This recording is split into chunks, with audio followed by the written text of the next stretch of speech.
Salam saudara, kita berjumpa kembali. Maka sebelumnya mari kita berdoa. Bapa kami yang bertakhta dalam kerajaan surga, kami berseru kembali kepada Tuhan. Kami mengucap syukur berkat-Mu atas kami sepanjang hari ini. Bahkan Tuhan, Engkau senantiasa menjaga dan melindungi kami. Dan kesempatan ini kami akan mendengarkan firman-Mu. Tuhan berkati kami, biarlah firman-Mu yang kami dengar menjadi rema dalam kehidupan kami, menjadi benih yang bertumbuh semakin hari semakin besar dan berbuah-buah 30 kali lipat, 60 kali lipat, bahkan 100 kali lipat dalam kehidupan kami. Terima kasih Tuhan, urapi kami dengan Roh Kudus-Mu supaya kami mengerti firman-Mu. Dalam nama Tuhan Yesus kami berdoa, amin. Saudara yang dikasihi Tuhan, kita akan merenungkan firman Tuhan yang kita baca dari 2 Korintus pasal 4 ayat 16 sampai 18. 2 Korintus pasal 4 ayat 16 sampai 18. Saya akan bacakan. Jangan tawar hati juga waktu menghadapi maut. Sebab itu kami tidak tawar hati, tetapi meskipun manusia lahiriah kami semakin merosot, namun manusia batiniah kami dibaharui dari sehari ke sehari. Sebab penderitaan ringan yang sekarang ini mengerjakan bagi kami kemuliaan kekal yang melebihi segala-galanya, jauh lebih besar daripada penderitaan kami. Sebab kami tidak memperhatikan yang kelihatan, melainkan yang tak kelihatan, karena yang kelihatan adalah sementara, sedangkan yang tak kelihatan adalah kekal. Saudara yang dikasihi Tuhan, ayat ini merupakan tulisan Rasul Paulus kepada jemaat di Korintus. Rasul Paulus mengisahkan bagaimana perjalanan hidupnya di dalam pelayanan, sekalipun disertai dengan kuasa Tuhan, otoritas bisa menyembuhkan, tetapi tidak terlepas juga dari segala penderitaan secara lahiriah. Nah, di dalam ayat ini Rasul Paulus mengatakan bahwa sekalipun manusia lahiriah kami semakin merosot karena banyak proses dan penderitaan, tetapi manusia batiniah kami dibaharui dari sehari ke sehari. Kalau kita melihat juga keadaan atau kondisi Lazarus yang miskin, seperti yang tertulis dalam Lukas pasal 16. Secara fisik atau secara lahiriah, Lazarus itu memiliki keadaan yang buruk, yaitu penuh borok. Sudah penuh borok, miskin lagi, tidak punya apa-apa. Untuk makan saja harus menunggu remah-remah yang jatuh dari meja orang kaya.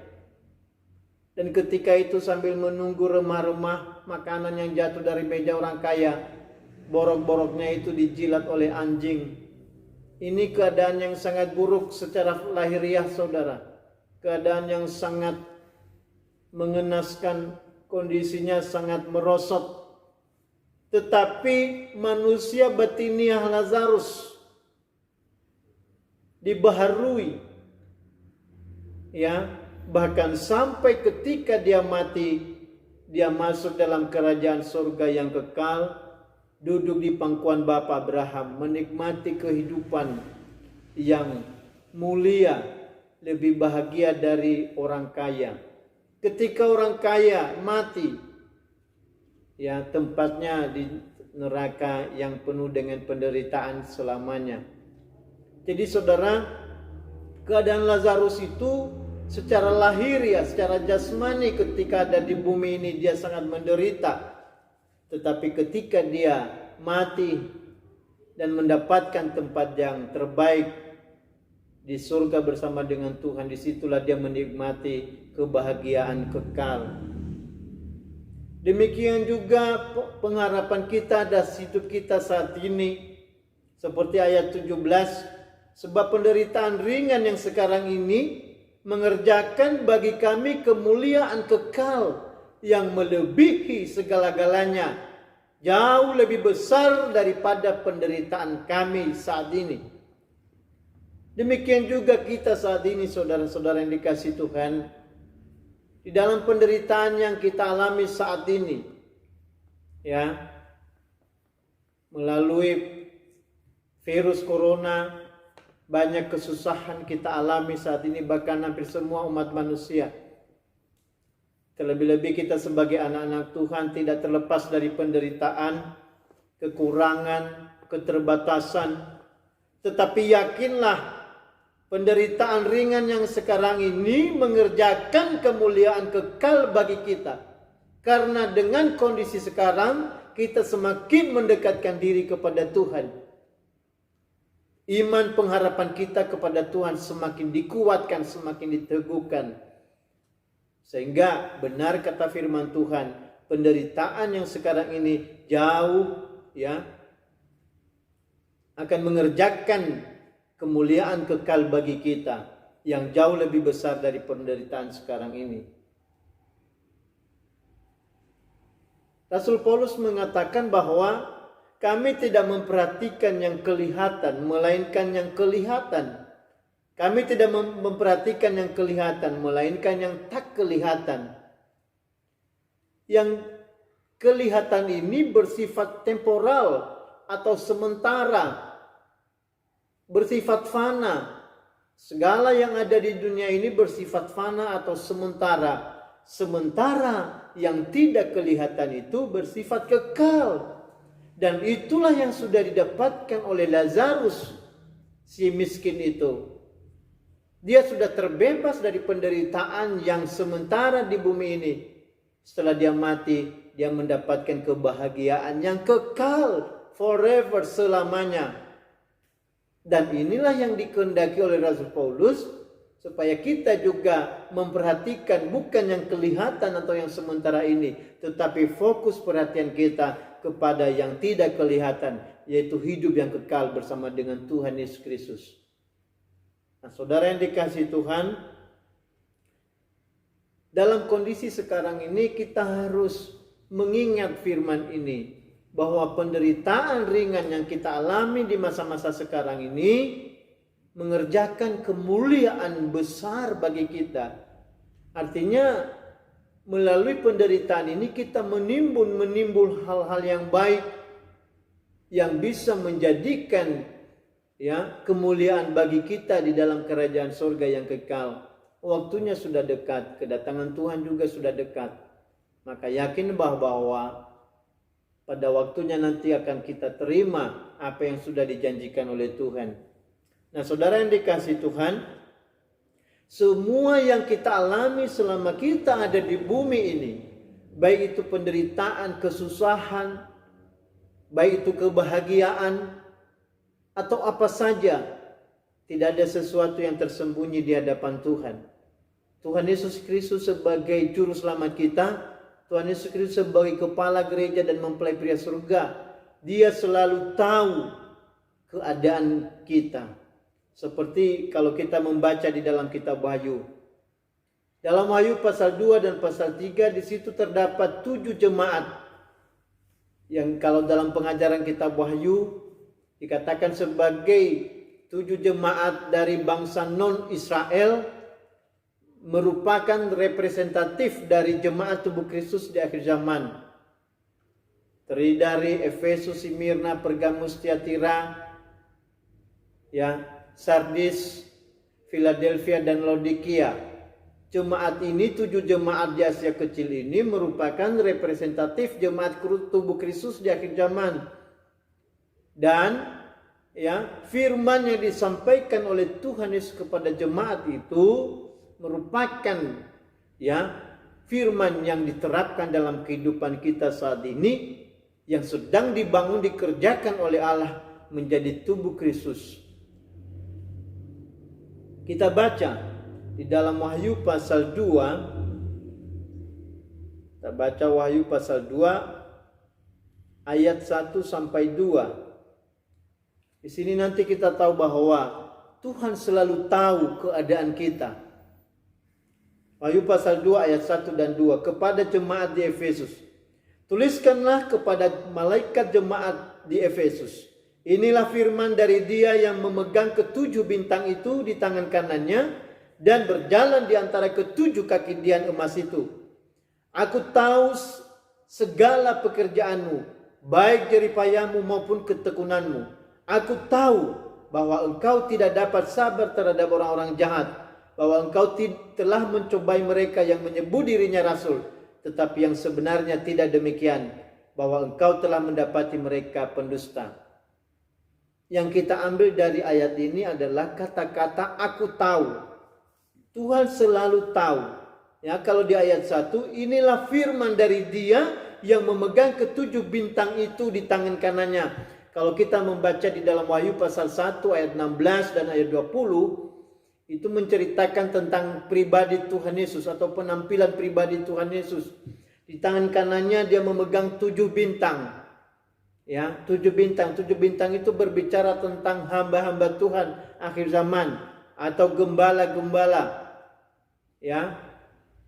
Kalau dalam bahasa kitab Wahyu, dalam pengajaran kitab Wahyu yang disampaikan oleh hambanya Romo Paulus, dikatakan sebagai 7 guru, 7 pemimpin umat manusia di akhir zaman ini. Jadi 7 bintang itu adalah 7 hamba-hamba Tuhan yang digenggam oleh tangan kanan Allah. Jadi saudara yang dikasihi Tuhan, yang menyampaikan firman ini kepada jemaat Efesus adalah Tuhan Yesus sendiri. Di ayat 2 berkata, aku tahu segala pekerjaanmu. Artinya apa? Tuhan Yesus selalu tahu pekerjaan kita. Baik jeripaya kita maupun ketekunan kita di dalam pelayanan. Tuhan selalu tahu. Tuhan selalu tahu. Tidak ada tersembunyi baginya. Kalau kita baca lagi di pasal 2 ayat yang ke-8. Ayat 8. Pasal 2 ayat yang ke-8. Kepada jemaat di Smyrna. Dan tuliskanlah kepada malaikat jemaat di Smyrna, inilah firman dari yang awal dan yang akhir, yang telah mati dan hidup kembali. Aku tahu kesusahanmu dan kemiskinanmu, namun engkau kaya. Dan fitnah mereka yang menyebut dirinya orang Yahudi, tetapi yang sebenarnya tidak demikian. Sebaliknya mereka adalah jemaah iblis. Nah saudara, di ayat 9 ini Tuhan Yesus berkata bahwa aku tahu kesusahanmu dan kemiskinanmu. Artinya apa? Tuhan selalu tahu keadaan kita. Tidak ada sesuatu yang tersembunyi di hadapan Tuhan. Dia adalah firman yang awal dan yang akhir, yang alfa dan omega. Pribadi Tuhan Yesus Kristus selalu tahu keadaan kita. Kesusahan kita sebagai jemaat saat ini, kesusahan kita sebagai anak-anak Tuhan saat ini, juga Tuhan mengerti hal itu. Oleh karena itu kita tidak perlu takut. Di ayat yang 10 dia katakan, jangan takut terhadap apa yang harus engkau derita. Artinya sekalipun saat-saat ini kita mengalami masa-masa yang sulit, kita mengalami kesusahan, maka tidak usah takut. Karena Tuhan juga tahu keadaan kita itu. Dan Dia tahu menolong kita dan menyelamatkan kita. Kita baca di ayat yang ke-12. Ayat yang ke-12. Wahyu pasal 2 ayat yang ke-12. Ini kepada jemaat di Pergamus. Dan tuliskanlah kepada malaikat jemaat di Pergamus, inilah firman Dia yang memakai pedang yang tajam dan bermata dua. Aku tahu di mana engkau diam, yaitu di sana di tempat takhta iblis, dan engkau berpegang kepada namaku, dan engkau tidak menyangkal imanmu kepadaku, dan juga tidak pada zaman Antipas, saksiku yang setia kepadaku, yang dibunuh di hadapan kamu di mana iblis diam. Nah, saudara, di sini juga ada kata-kata aku tahu. Tuhan selalu tahu. Kepada jemaat di Pergamus dia berkata, aku tahu di mana engkau diam, yaitu di sana di tempat takhta iblis. Artinya segala kondisi kita, baik pekerjaan kita, pelayanan kita, pekerjaan kita, jeripaya kita, dimanapun kita tinggal, Tuhan tahu, Tuhan mengerti. Jadi tidak ada sesuatu yang tersembunyi di hadapan Tuhan. Kalau Dia mengerti keadaan kita, maka dia selalu memberikan pertolongan tepat pada waktunya. Kita baca juga kepada jemaat, ya, dalam Wahyu pasal 2 ayat yang ke-18 kepada jemaat di Tiatira. Dan tuliskanlah kepada malaikat jemaat di Tiatira, inilah firman Anak Allah yang matanya bagaikan nyala api dan kakinya bagaikan tembaga. Aku tahu segala pekerjaanmu, baik kasihmu maupun imanmu, baik pelayananmu maupun ketekunanmu. Aku tahu bahwa pekerjaanmu yang terakhir lebih banyak daripada yang pertama. Nah saudara, apapun yang kita kerjakan di dalam pelayanan, Tuhan mengerti. Baik itu kasih kita kepada Tuhan, iman kita kepada Tuhan, Dia ngerti. Dia tahu isi hati kita. Dia mengerti keadaan iman kita. Apakah iman kita sedang mengalami fluktuatif, sedang naik, grafiknya sedang naik atau sedang turun. Tuhan juga mengerti keadaan itu. Tuhan mengerti keadaan pelayanan kita dan juga ketekunan kita. Di dalam pelayanan itu kita tidak bisa main-main, saudara. Kita tidak bisa melakukan pelayanan sesuai dengan keinginan kita sendiri. Harus sesuai dengan keinginan Tuhan. Karena Tuhan tahu semua itu. Tuhan tahu motivasi kita dalam pelayanan. Dan Tuhan tahu segala kesusahan kita. Jadi tidak ada sesuatu yang tersembunyi di hadapan Tuhan. Jadi Dia mengerti keadaan kita, pekerjaan kita. Bahkan pekerjaan yang terakhir lebih banyak daripada pekerjaan yang pertama. Artinya selalu diamati oleh Tuhan. Dia selalu melihat keadaan kita. Seperti kata El Roi. El Roi itu Allah melihat. Ya, Allah melihat apa saja yang kita perbuat, apa saja yang kita kerjakan, Allah melihat.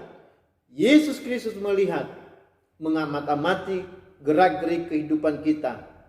Kalau kita melakukan perbuatan yang baik dan benar, maka Dia akan memberikan upah yang baik dan benar. Nah, saudara yang dikasihi Tuhan, kita lihat lagi ya kepada jemaat ya Sardis. Kita baca di dalam Wahyu pasal 3 ayat 1 kepada jemaat di Sardis. Dan tuliskan kepada malaikat jemaat di Sardis, inilah firman Dia yang memiliki ketujuh roh Allah dan ketujuh bintang itu. Aku tahu segala pekerjaanmu. Engkau dikatakan hidup, padahal engkau mati. Bangunlah dan kuatkanlah apa yang masih tinggal, yang sudah hampir mati. Sebab tidak satu pun dari pekerjaanmu aku dapati sempurna di hadapan Allahku. Nah saudara yang dikasihi Tuhan, kepada semua jemaat ini, mulai dari Efesus sampai Laodikia, Tuhan selalu mengatakan, aku tahu, aku tahu, aku tahu. Aku tahu segala pekerjaanmu. Apapun yang kita kerjakan, baik di rumah, di tempat pekerjaan kita, maupun di gereja, Tuhan mengerti keadaan itu. Bahkan kepada jemaat di Sardis Dia berkata, engkau dikatakan hidup, padahal engkau mati. Mati apa? Mati rohani. Melakukan pekerjaan dengan tidak sungguh-sungguh. Oleh karena itu bangunlah dan kuatkanlah apa yang masih tinggal, yang sudah hampir mati. Sebab tidak satu pun dari pekerjaan kita, dari pelayanan kita itu yang didapati sempurna oleh Tuhan. Nah saudara yang dikasihi Tuhan, oleh karena itu kita harus hati-hati. Tetapi kita juga harus membangun pengharapan kita bahwa Tuhan selalu melihat kondisi dan keadaan kita. Kalau kita baca ya jemaat Philadelphia di pasal 3 ayat yang ke-7. Dan tuliskan kepada malaikat jemaat di Philadelphia, inilah firman dari yang kudus, yang benar, yang memegang kunci Daud. Apabila Ia membuka, tidak ada yang dapat menutup. Apabila Ia menutup, tidak ada yang dapat membuka. Ayat 8. Aku tahu segala pekerjaanmu. Lihatlah, aku telah membuka pintu bagimu yang tidak dapat ditutup oleh seorang pun. Aku tahu bahwa kekuatanmu tidak seberapa, namun engkau menuruti firmanku dan engkau tidak menyangkal namaku. Nah saudara, ini luar biasa ini. Spesifik kepada jemaat di Philadelphia ini. Tuhan dikatakan sebagai yang kudus, yang benar, yang memegang kunci Daud. Berarti apa itu kunci Daud? Kunci Daud itu yang bisa membuka, ya, Dia bisa membuka dan tidak ada yang dapat menutup. Dan apabila Tuhan menutup, tidak ada yang dapat membuka. Apabila Tuhan membuka pintu-pintu berkat bagi kita, tidak ada yang bisa menutupnya. Maka berkat dari Tuhan akan mengalir dalam kehidupan kita. Aku tahu segala pekerjaanmu, Tuhan ngerti pekerjaan kita. Nah, aku telah membuka pintu bagimu yang tidak dapat ditutup oleh seorang pun. Jadi ini janji firman Tuhan kepada jemaat Philadelphia, bahwa Tuhan sudah membuka pintu baginya, pintu-pintu berkat, baik berkat jasmani maupun berkat rohani, dan tidak ada yang dapat menutup. Dan biarlah berkat kepada jemaat Philadelphia itu menjadi berkat bagi kita juga. Tuhan tahu kekuatan kita. Aku tahu bahwa kekuatanmu tidak seberapa.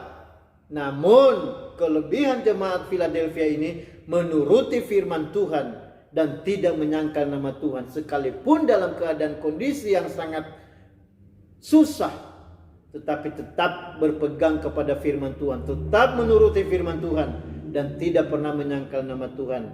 Sehingga janji berkat bagi jemaat Philadelphia akan dinyatakan. Demikian juga untuk kita, saudara yang dikasihi Tuhan. Nah, bagaimana dengan jemaat yang terakhir, yaitu jemaat Laodikia? Kita lihat di ayat yang ke-14. Dan tuliskanlah kepada malaikat jemaat di Laodikia, inilah firman dari Amin, saksi yang setia dan yang benar, permulaan dari ciptaan Allah. Aku tahu segala pekerjaanmu. Selalu berkata-kata, aku tahu segala pekerjaanmu. Engkau tidak dingin dan tidak panas. Alangkah baiknya jika engkau dingin dan atau panas. Jadi saudara-saudari kasih Tuhan, Tuhan selalu tahu pekerjaan kita. Apapun yang kita kerjakan, Tuhan ngerti. Apa kita lakukan dengan sungguh-sungguh atau dengan suam-suam kuku atau dengan sepenuh hati, juga Tuhan mengerti. Demikian juga dalam pelayanan kepada Tuhan ini, Tuhan sangat mengerti. Maka saudara, kita harus melakukan segala sesuatu sesuai dengan kebenaran firman, dengan setulus hati. Kalau melayani dengan sungguh-sungguh, karena Tuhan tahu apapun yang kita kerjakan, Tuhan tahu apapun yang kita lakukan.